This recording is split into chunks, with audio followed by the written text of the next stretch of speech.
첫 번째 제가 다룰 내용은 시험을 우선 4번 치는 거, 4번 용접하는 거와 5번 용접을 하는 게 굉장히 차이점이 많아요. 생각하시는 게. 그래서 우선 5번 용접하는 게 이제 스탠다드이기 때문에 5번 용접하는 걸 기준으로 조금 설명을 드리면, 우선에 이제 갭 같은 경우는 5번 용접할 때 스탠다드 갭으로 보통 여유있게 한 3.5에서 4mm 정도 이렇게 갭을 벌리시면 되고,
핫패스 같은 경우는 이제 백을 정상적으로 넣었기 때문에, 핫패스 같은 경우는 기존의 공정대로 보호막을 한번 형성시킨다는 개념으로 얇게 한번 깔아주는 비드라고 생각하시면 되고,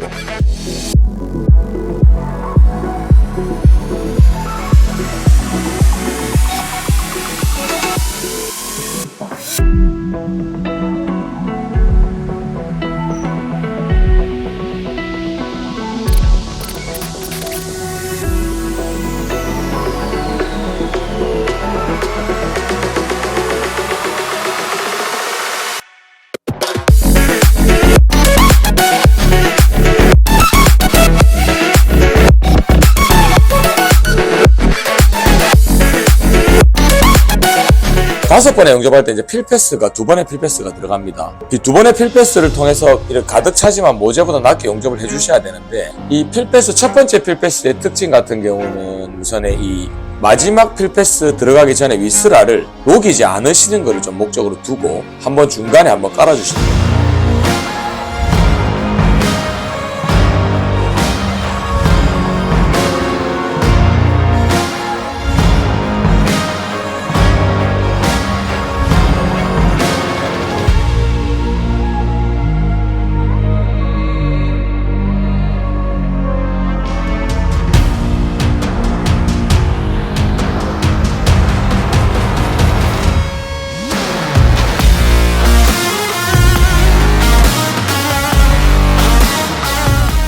그리고 최종적으로 캡패스 전에 필패스 때 이렇게 가득 차지만 모재보다 낮게 스라를 녹이면서 윗스라를 이렇게 평탄화를 시키고, 5번 용접할 때 저 같은 경우는 필패스까지는 좀 속도감 있게 속도를 자꾸 좀 줍니다. 왜냐하면 용접 시편이 여러분들이 여기 초보분들도 많이 보고 계신데 학원처럼 이렇게 띠철이 아니고 150mm와 150mm가 붙어있는 파이프이기 때문에 가운데 포인트가 들어가기 때문에 생각보다 열이 많이 받지 않아요. 그래서 쉬지 않고 조금 용접을 하더라도 그렇게 손이 뜨겁지가 않습니다.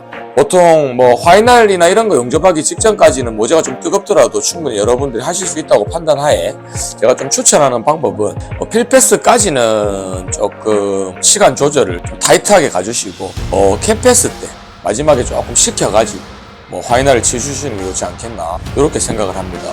고리고 나서 캡패스를 용접을 해주는 거를 우리가 기본적인 뭐 공정이라고 얘기를 드립니다. 그리고 보통은 뭐 캡패스나 이런 모든 용접을 할 때 뭐 학원 영상이나 이런 데 보면 제가 이제 봉을 잘라서도 많이 쓰지만 뭐 연습하는 거는 장봉으로 연습을 해보시는 게 더 좋습니다. 뭐 끊는 것도 좀 덜 하고 여러분들 손급하는 연습을 하는 것도 많이 되고 하기 때문에 뭐 그게 이제 5번 용접했을 때 공정이에요. 기존에 우리 용접 뭐 프로세스에서도 설명한 공정 그대로죠. 실제로도 7.1T이기 때문에 5번의 용접을 하는 것이 조금 더 정상적인 뭐 용접법에 좀 가깝다고 표현드리고 싶습니다.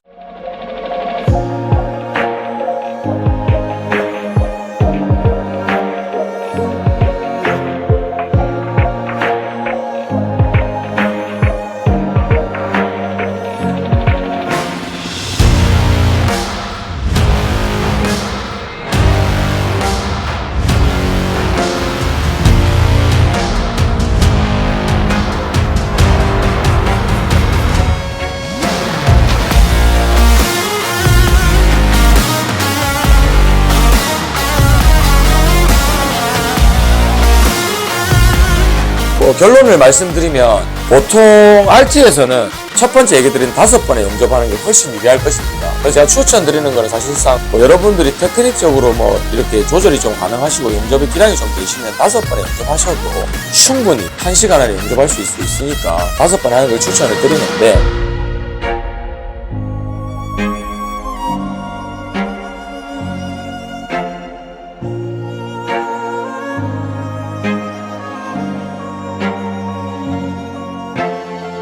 그래서 오늘은 용접을 시간 조절하는 방법과 이런 것들에 대해서 좀 설명을 드렸는데, 총 4번 용접하는 방법과 5번 용접하는 방법. 워낙 많은 분들이 무엇이 정답이다 이렇게 얘기하시는 분들이 많아가지고, 저도 사실 정답을 내리지 못했지만, 여러분들 좀 취향에 맞는 방식으로, 품질 검사에 문제가 없는 방식으로. 어차피 목적은 시험이라 하면, 시험은 합격이니까, 합격만 할 수 있으면 여러분들이 좀 맞는 일을 공정으로 좀 하셨으면 좋겠다라고 말씀드리면서 금일 영상을 마치도록 하겠습니다.